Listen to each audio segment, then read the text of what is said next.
blacks. You know, they group all black-skinned people together and just call us the blacks. So it's the same thing. So here's a map on your screen right now. This map shows where the sons of Ham, his 3 sons, have descended, where they have spread across.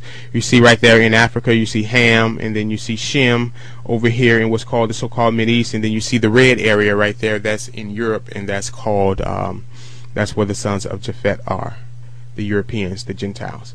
So this is the 3 sons of Noah, and the sons of Ham are the families of Africa. Now on this map right here, they have the sons of Ham listed in Libya. I mean, they have the son of Ham they have it located in North Africa in Libya, but that's not correct. But here's a more correct map right here. You see Put land, and you see Somalia land right there, right next to Ethiopia. This is an accurate map right here. What you see, Put land, it were the ancient Somalians. They were black people. And remember that, because it's going to play a key role in your understanding and as we go along in this presentation. Now, remember, we're just laying the foundation down right here, brothers and sisters. In just a moment, we're going to get into that meat. We're going to get into that heavy meat.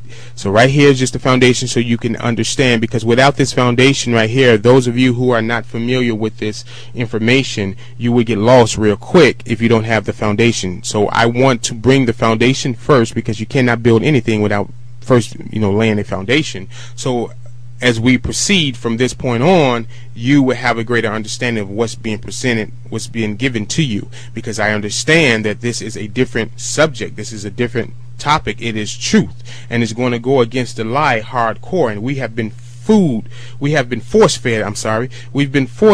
the lie for so long that when the truth come along, we sometimes think that the truth is the lie and the lie is the truth, because we have been deceived.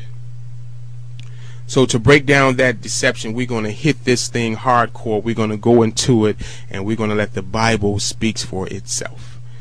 So the Israelites, as I told you who the sons of Ham are, the Ethiopians, the Egyptians, the Somalians, the Canaanites, the black families of Africa. Very important to understand that. They were black people. The ancient Egyptians were black people. Not what they give you in the Ten Commandments movie, as we're going to see as we go along here. Now, Israelites, the children of Israel, they are descended from Noah's son Shem, from the seed of Abraham. Father Abraham, if you all have ever read the Bible, Father Abraham, you know about Abraham. Abraham was a son. He was descended from Noah's son Shem. Abraham had a son named Isaac. Isaac had a son named Jacob. Jacob had 12 sons, and these 12 sons are the progenitors of the 12 tribes of Israel. So the Israelites are descended from Shem. And what many scholars, these European scholars, have said over the years is that the sons of Shem are the cream colored people. That's what they say. These white Arabs and these other groups, these are the sons of Shem. But what I'm going to show, what this DVD is about to show you in just a moment, is that these sons of Shem, who are the Israelites, remember the Israelites are descended from Noah's son Shem. Noah had 3 sons, Ham, Shem, and Japhet. The Israelites are descended from Noah's son Shem, and Scripture is going to tell us that these Israelites look exactly like the children of Ham in physical appearance. In fact, you could not tell a Hebrew from an Egyptian because they look just alike. And what did the Egyptians look like? I can tell you that they look black, but it's more better that I show you that they were a black people, and I'm going to do that because we have the archaeological record. These people built many statues and tomb drawings of themselves. I'm speaking of the ancient Egyptians, and they were black. We even have some images that you're going to see of the ancient Hebrews, and you're going to clearly see that they were black. So let's go. Now, Jacob 12 sons. Once again, let me go over this. Noah's son Shem. Noah had a son named Shem. This son, Noah had 3 sons, Ham, Shem, and Japhet. The Israelites are descended from Noah's son Shem through Abraham. Abraham had a son named Isaac. Isaac gave birth to a son named Jacob. Jacob had 12 sons, and Jacob's 12 sons are the progenitors of the 12 tribes of Israel. These sons, they were born in this order. the firstborn Reuben, then Simeon, Levi, Judah, Zebulun, Issachar, Dan, Gad, Asher, Naphtali, Joseph, and Benjamin. Benjamin was the youngest. This is the order of the 12 tribes of Israel. 12 tribes of Israel. Each one of these men, now what I just read you the individual name of each of the 12 sons that was born to Jacob, but each son made up a tribe. And for instance, Reuben's children and their children's children and their children's children's children on down to the 10,000 generation, became the tribe of Reuben. The tribe of Judah, his physical sons and his daughters, his children, his descendants, they made up the tribe of Judah. So we have 12 different tribal groups here that makes up one nation. Israel was consisted or made up of 12 tribal nations. These 12 tribal groups, they were all related and they made up the nation of Israel. The 12 tribes of Israel make up the one complete nation of Israel. So that is the foundation of who the Israelites are and who the sons of Ham are. Now, let us move forward. Now, let us break this thing down. We're going to go into the book of Exodus. Exodus chapter 1. In Hebrew, Exodus is called Shemot. We're in Exodus chapter 1. There was a situation where the children of Israel became residents in the land of Egypt. They lived in the land of Egypt. In fact, the children of Israel was in the land of Egypt for 430 years. Now, during the first part of their stay in the land of Egypt, the Hebrews had pretty much a good relationship with the Egyptians. They were seen as as neighbors of the Egyptians. They were in good with them. But something happened along the way, and towards the last end of their stay in the land of Egypt, the Egyptians horribly mistreated us. They horribly mistreated the Israelites. They enslaved the Hebrews. So what we're going to look at is that enslavement.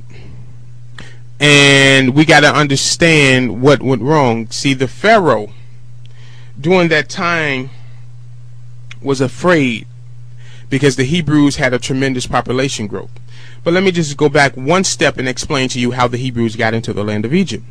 They got into the land of Egypt through the Israelite Joseph. Now, we just read all of Jacob's 12 sons, and Joseph was one of the 12 sons. He was the next to youngest. He was the 11th son born to Jacob. Joseph could interpret dreams, and Joseph was the favorite of his father, and so his brothers grew envy of that because Joseph was the favorite. So they devised a plan where they would tell their father that Joseph had gotten eaten by a beast, a wild beast, a lion, a bear or something, while he was out in the field. But in actuality, what they did was that they actually sold their brother Joseph into Egyptian slavery.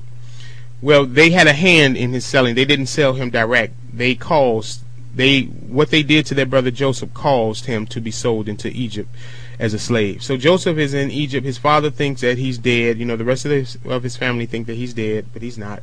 He's in Egypt, and while he was in Egypt, as I told you, Joseph can interpret dreams. And when Joseph interpreted a dream for the Pharaoh of Egypt, nobody else in Egypt could interpret Pharaoh's dream, and Pharaoh, he was troubled by this dream because he didn't understand what it meant. And so Joseph was able to do that, and Pharaoh was so gracious of what Joseph did for him that he made Joseph the head man in charge. Only Pharaoh was over Joseph. Joseph was the governor. He was the man that was ruling Egypt. And so what happened was that Joseph was in Egypt. He's ruling Egypt. Now remember, he came in Egypt as a slave, and he even was in prison in Egypt while he was down there. And that's a greater understanding for you to have also, and we may get into that in another DVD lesson, and just about that whole thing and how it parallels our captivity here in the Western Hemisphere. So Joseph became governor of the land of Egypt, and he was almost like a pharaoh because only Pharaoh was over Joseph. So whatever Joseph told the Egyptians to do, they had to do it. So a great famine came across the land, and Joseph, when he interpreted Pharaoh's dream, that's what his dream was about, that a great famine was about to come, that people were about to starve. So Joseph, the Most High showed Joseph how to prepare for this famine. That's what Pharaoh's dream was. There was going to be 7 years of plenty harvest, and then there would be 7 years of famine. So Joseph, during the plenty harvest years, he stored up a lot of grain for the 7 years of famine. So famine struck that whole entire region.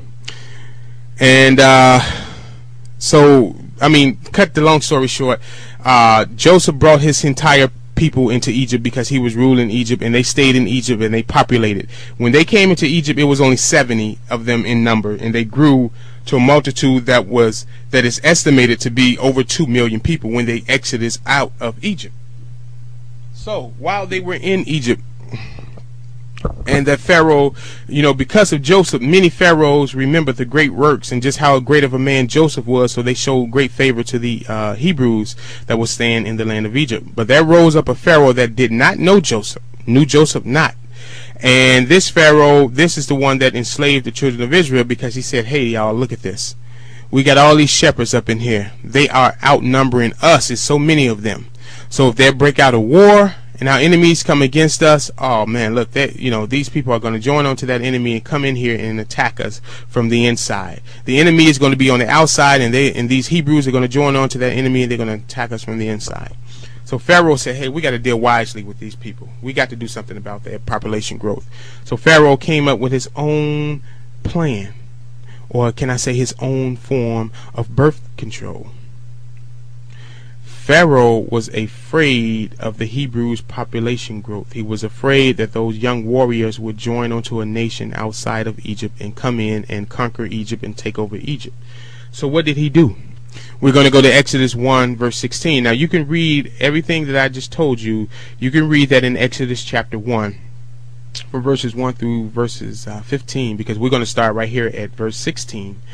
Exodus 1:16, because what Pharaoh did was that Pharaoh said, hey, we're going to kill all the baby boys, all the male Hebrew boys that are newborn.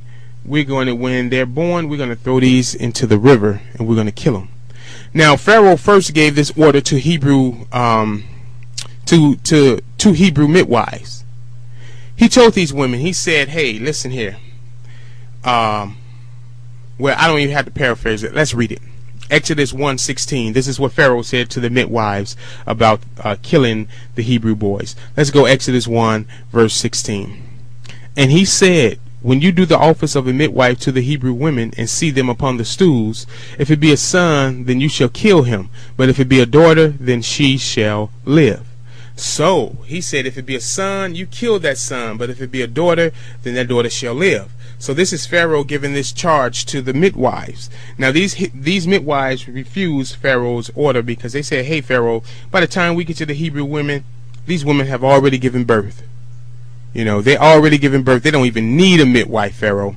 And plus, these two Hebrew women, these two Hebrew midwives were afraid of Yah, and they knew that the Hebrews were the people of Yah.